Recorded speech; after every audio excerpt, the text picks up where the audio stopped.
दोस्तों, आज की कहानी है छोटी छोटी बातें। फ़ोन की घंटी बजी और शिवानी ने फ़ोन उठाया। उधर से कोई बोला भाभी और रोने की आवाज़ आने लगी। शिवानी ने प्यार से पूछा, क्यों रो रहे हो छोटे बच्चों की तरह? अमित रोते हुए बोला भाभी, और फिर सुबकाने की आवाज़ आने लगी। शिवानी बोली, पहले चुप हो जाओ। अमित थोड़ा शांत होकर बोला, भाभी प्लीज़ भैया को छुड़ा दो, मुझसे ऐसी बात मत करो, मैं फ़ोन रखती हूँ। शिवानी यह कहते हुए फ़ोन रखने लगी। तभी उधर से आवाज़ आई, भाभी प्लीज़ फ़ोन मत रखना। भाभी, भैया की गलती नहीं है। क्या कह रहे हो तुम? तुम्हें पता भी है मुझे तुमसे इस विषय में कोई बात नहीं करनी।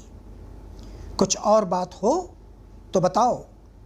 भाभी मैं जानता हूँ, अमित रूंधे हुए स्वर में बोला। शिवानी न चाहते हुए भी थोड़े गुस्से से बोली, क्या जानते हो? भाभी यही कि भैया ने आपको मारा, और क्यों मारा यह भी जानता हूँ। अमित थोड़ा धीरे से बोला। शिवानी को अब गुस्सा आने लगा और वह थोड़ा तेज आवाज में बोली, ये सब कहने को तुमसे किसने कहा? भाभी किसी ने नहीं। मम्मी पापा तो किसी वकील से मिलने गए हैं, उन्होंने तो आपसे बात करने को भी मना किया है। अमित ने जवाब दिया, तो फिर क्यों बात कर रहे हो? तुम इन सब बातों में मत पड़ो। शिवानी गुस्से से बोली, कैसे ना पढ़ूं? वो मेरे बड़े भाई ही नहीं सब कुछ हैं। मैं उनके बिना कैसे जीऊँगा? गलती मैंने की और सज़ा भैया भुगत रहे हैं। अमित कहकर चुप हो गया। तुमने कोई गलती नहीं की, तुम्हारे भैया ने मुझे मारा है। एक बार भी नहीं, 2 बार पहले थप्पड़ मारा और फिर अगले दिन गला दबाने की कोशिश की। शिवानी झुलझुलाहट में सब बोल गई। अमित भी चीख कर बोला, माँ ने कहा था कि उसे सच जानना है। उसने अमित की स्कूल की यूनिफॉर्म की टाई और बेल्ट क्यों छुपाई थी? वो भैया को बार बार फ़ोन करके परेशान किए जा रही थी। भैया ने बताया था कि आपने ऐसा कुछ नहीं किया। उन्होंने कहा आप झूठ बोल रही हैं, आप चाहती ही नहीं कि मैं पढ़ूं। बस भैया को गुस्सा आ गया। मैंने सोचा भैया जब शांत हो जाएंगे तो मैं सच बता दूंगा। तुम क्या कह रहे हो? तुम्हें पता भी है? शिवानी हैरान होकर बोली। अमित धीरे से बोला, हाँ भाभी मैं जानता हूँ मैं क्या बोल रहा हूँ। 24 जनवरी सुबह 5 बजे आप दोनों बेंगलोर के लिए निकल गए थे। मुझे लगा था कि उस दिन मैं स्कूल की छुट्टी कर लूँगा, पर मम्मी पापा बोले नहीं, कोई छुट्टी नहीं, स्कूल जाओ। स्कूल में मेरा टेस्ट था और मैंने याद नहीं किया था।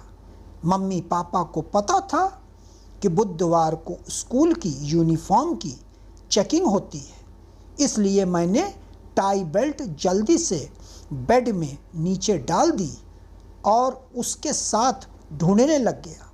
बस ढूंढते ढूंढते समय कट गया। मम्मी को लगा आप छुपा कर रख गई हैं। उन्होंने तभी भैया को फ़ोन लगाकर गुस्से में आपके लिए बहुत कुछ कहा और साथ में ये भी कह दिया कि आप चाहती ही नहीं कि मैं पढ़ूं। मुझे यह नहीं पता था कि यह इतनी बड़ी बात हो जाएगी। सॉरी भाभी, शिवानी ने दर्द भरी आवाज़ में कहा। तुमने यह बात अपने भैया से क्यों नहीं बतलाई? मैंने भैया को फ़ोन किया था, पर भैया ने कहा मैं बाद में बात करूँगा। मैं डर भी गया था। भाभी प्लीज़ मेरे भैया को जेल से निकाल दो, उनकी ज़िंदगी खराब हो जाएगी। उन्होंने बहुत मेहनत की है, तब जाकर इतनी अच्छी नौकरी मिली है। भाभी प्लीज़ मेरी खातिर। यह कहकर अमित ज़ोर ज़ोर से रोने लगा। शिवानी बोली, चुप हो जाओ, मैं तुम्हारे भैया को जेल से निकाल दूंगी, पर तुम प्रॉमिस करो तुम हमारी इन बातों के बारे में कभी किसी को नहीं बतलाओगे, अपने भैया तक को नहीं। आज के बाद मुझसे बात भी नहीं करोगे। शिवानी ने फ़ोन रख दिया। फ़ोन रखकर वह फूट फूट कर रोने लगी। थोड़ी देर बाद चुप हो गई और कंप्लेंट वापस कैसे लेनी है सोचने लगी, क्योंकि पापा ने ही वहाँ से थाने फ़ोन किया था और पुलिस रात को आकर पकड़ कर ले गई थी। तभी दरवाजे पर बेल बजती है। वह दरवाजे के पीप होल से देखकर दरवाज़ा खोल देती है और दरवाज़ा खोलते ही अपने पापा के गले लगकर खूब रोती है। उसके पापा की भी आंखें नम हो जाती हैं। फिर उसके पापा उसे चुप करवाते हैं और उसे कहते हैं, तैयार हो जाओ, थाने जाना है, FIR लिखवानी है। रात को सिर्फ तुम्हारे प्रोटेक्शन के लिए पुलिस उसे ले गई थी। शिवानी पहले अपने पापा को पानी देती है और फिर चाय बनाकर लाती है। पापा कहते हैं, चाय क्यों बनाई? शिवानी कहती है, पापा पहले मुझे आपसे कुछ बात करनी है। और फिर वह बैठकर सब बातें करती है। बातें सुनकर पापा एक गहरी लंबी सांस लेते हैं और कहते हैं, तो अब तुम क्या करना चाहती हो? दुखी मन से पूछते हैं। पापा, मुझे कुछ नहीं करना, बस आप उस इंसान को जेल से निकलवा दो और अब मैं अपनी ज़िंदगी खुद ही जीऊँगी।